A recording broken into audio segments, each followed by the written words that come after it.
আপনি জানেন কি আল্লাহ টিকটিকি কেন বানিয়েছেন? একবার হজরত মুসা আলাইহিস সালাম কোহেতুর পাহাড়ে আল্লাহর সাথে কথা বলছিলেন। ওই সময় গাছের ডালে একটা টিকটিকি ছিল। টিকটিকিটি হজরত মুসা আলাইহিস সালামের উপরে প্রস্রাব করে দিয়েছিল।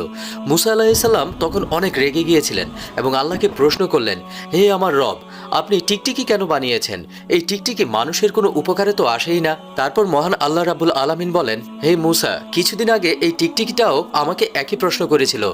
হে আমার রব, আপনি মুসাকে কেন বানিয়েছেন? তিনি তো আমার কোনো কাজেই আসেন না এবং সে আমাকে আপনার কোনো কথাও শোনায় না। এটা শুনে হজরত মুসা আলাইহিস সালাম ভিতরে ভিতরে অনেকটা লজ্জিত হলেন। তখন আল্লাহ বলেন, মুসা, আমি উদ্দেশ্য ছাড়া কোনো কিছুই দুনিয়াতে সৃষ্টি করিনি। আমার প্রত্যেকটা সৃষ্টির পিছনে কোনো না কোনো উদ্দেশ্য রয়েছে। সুবহানাল্লাহ।